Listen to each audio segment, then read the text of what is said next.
Christ to the churches. In chapter 3, we also have letters of Christ to the churches. And here in chapter 4, we have a vision. We saw a vision of the 4 beasts that were in heaven, that were the faithful ministers, and the 4 and 20 elders, that is the congregation of the Old and the New Testament. And now here in chapter 5, a seal is going to be opened up. A book is going to be given to the Christ. Thank you, John. A book is going to be given, opened up by Christ. And in that book, we're going to have the revelation of God about the whole church age. So here we are, Revelation chapter 5, verse 1. And I saw on the right hand of him that sat upon the throne a book written within, and on the backside sealed with 7 seals. And I saw a strong angel which preached with a loud voice, Who is worthy to open the book and to loose the seals thereof? And no man in heaven nor in earth, neither under the earth, was able to open the book, neither to look thereon. Then I wept much, because no man was found worthy to open and to read the book, neither to look thereon. And one of the elders said unto me, Weep not. Behold, that Lion, which is the tribe of Judah, the root of David, hath obtained to open the book, and to loose the 7 seals thereof. Then I beheld, and lo, in the midst of the throne and of the 4 beasts, and in the midst of the elders, stood a Lamb, as though he had been killed, which had 7 horns and 7 eyes, which are the 7 spirits of God sent into all the world. And he came and he took the book out of the right hand of him that sat upon the throne. And when he had taken the book, the 4 beasts and the 4 and 20 elders fell down before the Lamb, having every one harps and golden vials full of odors, which are the prayers of the saints. And they sung a new song, saying, Thou art worthy to take the book and to open the seals thereof, because thou wast killed, and hast redeemed us to God by thy blood out of every kindred and tongue and people and nation, and hast made us unto our God kings and priests, and we shall reign on the earth. Then I beheld, and I heard the voice of many angels round about the throne and about the beasts and the elders, and there were 10,000 times 10,000 and thousand thousands, saying with a loud voice, Worthy is the Lamb that was killed to receive power and riches and wisdom and strength and honor and glory and praise. And all the creatures which are in heaven and on the earth and under the earth and in the sea and all that are in them heard I saying, Praise and honor and glory and power be unto him that sitteth upon the throne and unto the Lamb forevermore. And the 4 beasts said, Amen. And the 4 and 20 elders fell down and worshipped him that liveth forevermore. We'll look at each of those verses with some detail and try to understand what they all mean. The title of our message this morning, Revelation chapter 5, verses 1 to 14. You may follow in your bulletin if you like, or you can listen, either one. The vision of the 7 seals. The vision of the 7 seals. In last week's text, we saw the first vision of John. John was brought into the throne room of the Father in order to show him what would happen to the New Testament church from the point of view of God. There were many symbols that John saw when he came into the throne room of God, which gave us a glimpse of heaven, with God sitting on his throne, surrounded by members of the Old and New Testament church. In heaven, in this vision, John saw 3 classes of people. First, the 4 living creatures or beasts, which represented the faithful ministers of all time. Second were the 24 elders, who represented all the elect people of God. And third, we saw angels, who are, of course, ministering spirits to the elect and to the ministers. There are 4 points to our message this morning. In verses 1 to 4, we find that no man was worthy to reveal the Father's prophecy, to open up the scroll, to reveal the Father's prophecy. In verses 5 to 7, Christ alone is worthy to open the book of Revelation. Verses 8 to 10, the reaction in heaven to when Christ takes the book from the Father and opens it up. And verses 11 to 14, the worship of God by all creatures because of the Son's taking the book from the Father's hand. While last week's text mentioned the Father and the Spirit, in this chapter we're introduced to Jesus Christ, who has all authority to be the mover of all the events that are going to take place in the New Testament church. All the Father's works of providence are being carried out by, for now on, Christ the mediator. Now here we'll see Christ as the agent to take the future, written will of the Father and bring his eternal purposes to complete fulfillment. We come to our first point, verses 1 to 4. No man worthy to reveal the Father's prophecy. Verse 1. And I saw in the right hand of him that sat upon the throne, which would be the Father, holding a scroll in his hand, a book written within, on the front side, and on the back side, sealed with 7 seals. So, we have our picture. The Father now sits upon his throne in heaven, with Christ on his near right side. In the Father's right hand there is a book that is sealed with 7 seals. Think of a scroll. And it has one seal, and you pop open that one seal, and it reveals a little bit of the scroll. But then you have to pop open the next seal to reveal more. Okay? This book or scroll is going to contain all the New Testament church's future history. There is much written on this scroll, as it's said to be written on both sides of the scroll, both the front and back side. We notice that this book, which tells the entire story of the New Testament church, this is key, has already been written. God's already written the entire future history of the church before he hands it to Christ. It's already been written. God desires to tell the church in advance what things it must suffer and how it will be victorious. It is one scroll, and within this one scroll there are 7 seals. When one seal is broken, one portion of history will be revealed. Second seal, a little more portion of history will be revealed. When all 7 seals are broken, the entire history of the church will be revealed. This is not, by the way, the first we've seen of this scroll. This is the exact same scroll that Daniel held and wanted to open, but God forbade him to open in Daniel chapter 12, verse 4, where it says, "But thou, O Daniel, shut up the words and seal the book." Same book. "Even to the time of the end, many shall run to and fro, and knowledge shall be increased." In other words, God told Daniel that the scroll with 7 seals was not yet to be revealed in his time, at least until someone worthy could open it. Now that the work of Christ is complete, the same scroll is now shown to John in this vision. But now, because Christ has accomplished his task as the mediator, the scroll can now be opened. It should also be understood that this book will reveal the whole church age. I know we have our preterists who put everything in the beginning, and we have our premillennials who put everything in the end, but that's not what we have here.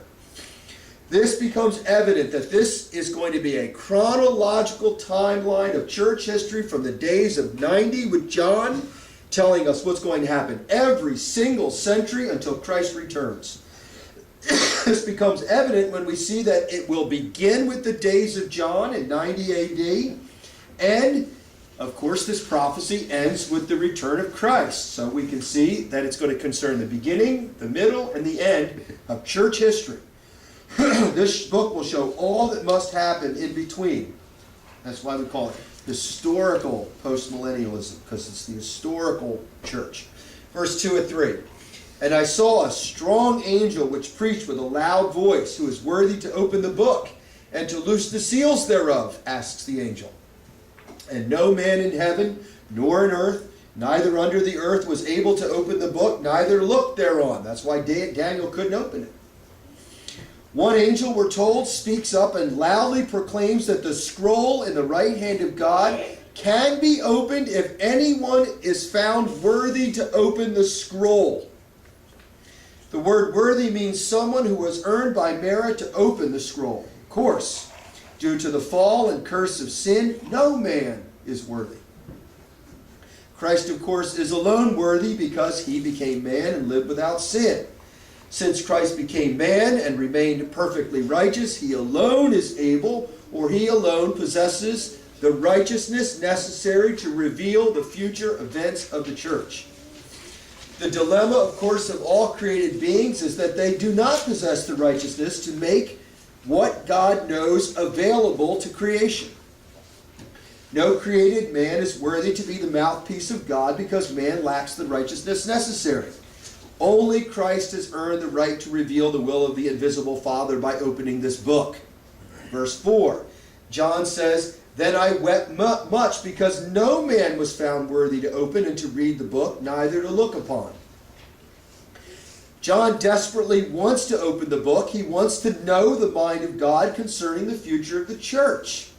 Here God is holding the scroll, tells the whole history of the church, and no one can open it to look at. So John weeps. He weeps because he realizes that no created being is worthy to open the book in the right hand of the Father. This means, of course, that the revelation of Jesus Christ can't be opened. Even John's not worthy, although he was invited up into the heavenly control room. He's still not worthy. If none is found worthy, then the scroll must remain sealed, and the church will be left in the dark concerning what terrible pressures it must endure and its glorious victory. Just think of it this way. If the book had remained unopened, then the church never would have known when the persecutions would come, never would have known when these persecutions were going to end, never would have known if the church was going to be victorious or not. They never would have known what God had in store for the church. This book is going to be a great comfort to us. When they're suffering under Roman persecution, they're going to know when it's going to come to an end. That kind of thing. We come to our second point, verses 5 to 7. Christ alone is worthy to open the book of Revelation, verse 5. "And one of the elders said unto me, Weep not, behold, the Lion which is of the tribe of Judah, the root of David, hath obtained to open the book and to loose the 7 seals thereof." Now we're told that one of the 24 elders speaks, telling John that he does not need to weep because there is one who is worthy to open the book in God's right hand and reveal the future history of the church. This is, of course, Jesus Christ, who is here called the Lion and the root of David. Jesus is called the Lion from the tribe of Judah in Genesis chapter 49, verses 9 and 10, where it reads, "Judah is a lion's whelp from the prey. My son, thou art guard up. He stooped down, he crouched as a lion, and as the old lion, who shall rise him up? The scepter shall not depart from Judah, nor a lawgiver from between his feet, until Shiloh come, and unto him shall the gathering of the people be." This is a prophecy. It states that Christ would come from the tribe of Judah, which of course has as its symbol a lion, and as the Messiah both to the Jews and the Gentiles. He's also called the root of David. That comes from Isaiah chapter 11, verse 10, where it says this, "And in that day there shall be a root of Jesse, which shall stand for an ensign of the people. To it shall the Gentiles seek, and his breast shall be glorious." This prophecy refers to Christ as the root of David. The sense here is that before Jesse gave birth to David, Christ already existed. Yet Christ is said to come from the root of David. This prophecy shows that Christ was born in time as a man, yet he always existed. Therefore, the Messiah would be both God and man. Now, why are these two prophecies mentioned? Well, each of these two prophecies speak to a different nature of Christ. He's, of course, two natures, man and God. The first to his human nature, the second here to his divine nature. Christ in Genesis 49, 9 to 10 is shown as the eternally begotten Son of the Father, and that he took on human flesh, which refers, of course, to his human nature, but he also has always existed as the root of David. Because Christ has taken the form of man and prevailed over sin, he alone has the right to open the book of 7 seals. Verse 6, we go on with the prophecy. "Then I beheld, and lo, in the midst of the throne and of the 4 beasts, and in the midst of the elders stood a lamb as though he had been killed, which had 7 horns and 7 eyes, which are the 7 spirits of God sent into the world." Now that Jesus has been introduced into the text, John sees him standing in the midst or middle of the throne. John had previously seen the 4 beasts, the angels, and the 24 elders, but now he notices something different than the last time. Now he sees a lamb that was now alive, a slain lamb that was now alive, a lamb that looked as if it had been slain. Jesus, of course, is the Lamb of God that taketh away the sins of the world, but also the Lamb that was slain. This is Jesus, who is alone worthy to open the book. Here, the slain lamb, we have a picture of Jesus in his office as a priest, as a lamb as it had been slain. Jesus is said to be standing near the throne of the Father, for it says that he stands in the midst of the throne, the four animals and the elders. Christ, of course, does not sit on the throne. The Father sits on the throne. Christ here appeared in a standing posture. His position was before the throne as a priestly function required. Christ, like a priest, stood nearest to the object of worship between the ministers and the throne in the inmost circle. There he is seen with the scars that he received in his sacrifice, the wounds made by the crucifixion, the holes in his hands and the sides, and the nails and the soldier's spear. The lamb slain, of course, was the fulfillment of the promised Messiah. Lambs had been sacrificed since the days of Adam in preparation for this coming Messiah. Now the Messiah had come, but unlike all the other lambs, this lamb had been marvelously restored to life, as no other slain lamb had ever been. Jesus is the slain but living Lamb of God, and that's the picture John sees in heaven. Jesus, we're told here, is said to have 7 horns and 7 eyes. 7, of course, is always the number of perfection, like God rested for 7 days, 7 golden candlesticks in the temple. 7 is always the number of perfection. Horns are, of course, a symbol of power. Eyes are, of course, a symbol of wisdom. In other words, Christ has all power now and all wisdom. They reside in him because of his divine nature, but now they've been given to him by the Father in full force because of his willingness and success as a mediator. Since Christ is said to have 7 horns, it means he has complete and total power to execute his will. Christ is also said here to have 7 eyes, which according to John 3:34 teaches that Jesus has the wisdom from the Spirit unto perfection without measure. That's why he has 7. So Christ is neither limited in power nor wisdom to execute his decrees upon the final church age. Verse 7, and he, that is Jesus, came and took the book out of the right hand, the Father, of him that sat upon the throne. While God sits on his throne holding the book, Jesus is standing, showing that it is he that will act in the new church age. Jesus is the only one worthy to take the book out of the right hand of the Father. The mediator Christ is authorized to execute this decree because he is the Lamb that has made the atonement. He was sent into the world to redeem it, and he has successfully completed his mission. For his work as the mediator, he is now given all power and wisdom necessary to carry out the providence of God. The decrees of God will now be carried out by Christ to perfection. Jesus here is now pictured approaching his Father's throne to receive the scroll. When it says that Jesus took the book, this action symbolically signified the authoritative commission, all authority in heaven and earth, given by the Father and received by the mediator to proceed in the execution of the divine decree and in discharge of his threefold office as prophet, priest, and king to the New Testament church. We come to our third point, verses 8 to 10. The reaction in heaven to Christ taking the scroll, or the book. Verse 8, and when he, Christ, had taken the book, the 4 beasts and the 24 elders fell down before the Lamb, having every one harps and golden vials full of odors, which are the prayers of the saints. Jesus is worthy to be worshipped because he's worthy to open the book.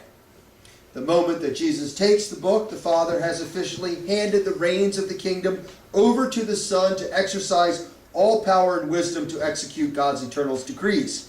Excuse me. Immediately, Christ is worshipped by the invisible church, by the 4 beasts, which are the ministers, and the 24 elders, which are all departed saints. Excuse me. Once again, John makes use here of the imagery from the temple, which include harps and golden vials in their worship services. These were types and shadows that would later point to singing and prayer when worship would be in spirit and truth in the New Testament church age. The temple harp represents the mouths of those in heaven who have been tuned by grace. Incense was typical in the Old Testament worship, but now it refers to the prayers of the saints that have been made acceptable through the mediation of Christ. Many, of course, use this passage to picture us all playing harps in heaven. You've seen that nonsense before.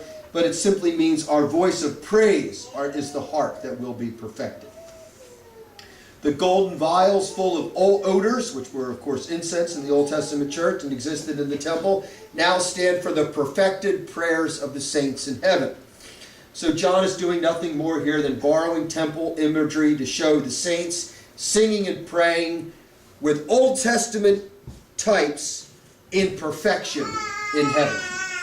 Verse 9, and they sung a new song. You know, people use this, sing a new song unto the Lord, to allow you to sing hymns instead of the Psalms.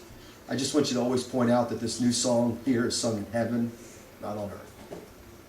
Verse 9, and they sung a new song, saying, Thou art worthy to take the book and to open the seals thereof, because thou wast killed, and hast redeemed us to God by the blood of every kindred and tongue and people and nation. The saints are here worshiping the Lamb who took the book, and they're singing a new song to the Lamb. It's still a song, but it's now sung in heaven. It is new because the saints in heaven have a better understanding of the shadowy images of the Old Testament. In other words, we sing psalms down here with limited knowledge. When we're in heaven, it'll be a new song because we'll understand it perfectly. In heaven, in other words, when we're in perfection, we'll sing a new song because we will have moved away from the shadows and types to fulfillment. In heaven, that fulfillment takes on another connotation because everything anticipated in the gospel and hinted out, and all things beyond our comprehension on earth, will now be apparent to us when we sing the Psalms. And with this new unlimited understanding, we'll sing the old songs, but there'll be to us a new song because of our increased understanding. I'll just give you a quick example. Right now, we sing about the second coming of Christ, but we haven't experienced it. When we get to heaven, we will sing about something we saw rather than something we anticipated. That's why it's called a new song. The new song, which I notice again, sung only by those in heaven, it's not to be sung here on earth, praises the atoning work of Christ on our behalf and will be sung only by the elect of God for whom he died. Christ is worthy to take the book because thou wast killed, or because he was a willing, perfect sacrifice. Furthermore, Christ is worshipped because he has redeemed us to God by his blood. This action makes Christ worthy to open the scrolls with the 7 seals. Verse 10. And has made us unto our God kings and priests, and we shall reign on the earth. Daniel prophesied the same in Daniel 7:27 when he said, And the kingdom and dominion and the greatness of the kingdom under the whole heaven shall be given to the people of the saints of the Most High, whose kingdom is an everlasting kingdom, and all dominion shall serve and obey him. Notice that this verse teaches that in the future the saints on earth will rule as kings and priests upon the earth. Look at the verse. And we shall reign on the earth. This language should already alert you to the fact that there will be a time when believers will have rule over all church and government on earth. This is what the Reformers called the millennial reign of Christ. The verse specifically notes that this Christian leadership will reign on earth. This isn't reigning in heaven. We come to our final point, verses 11 to 14. Now that Christ has taken the scroll and they worshipped him, now we have the worship of God by all creatures. Verse 11. Then I beheld and heard the voice of many angels round about the throne, and about the beasts and the elders, and there were 10,000 times 10,000 and thousand thousands. Here we have even the angels round about the throne, and the 4 beasts, and the elders, all praising Christ, because he has rescued his elect and offered them the millennial reign. He will make the church to rule as kings and priests upon the earth. The number of angels, ministers, and elect present to praise the Christ are innumerable, without number. The angels, of course, work is taken up delivering messages and being ministering spirits to the elect. We also see they engage their time in offering praise and worship when they're not engaged in aiding the elect. Even the angels here praise Christ for allowing man to reign upon the earth. Verse 12, and here's what the angels and the 24 and the 4 beasts are saying with a loud voice.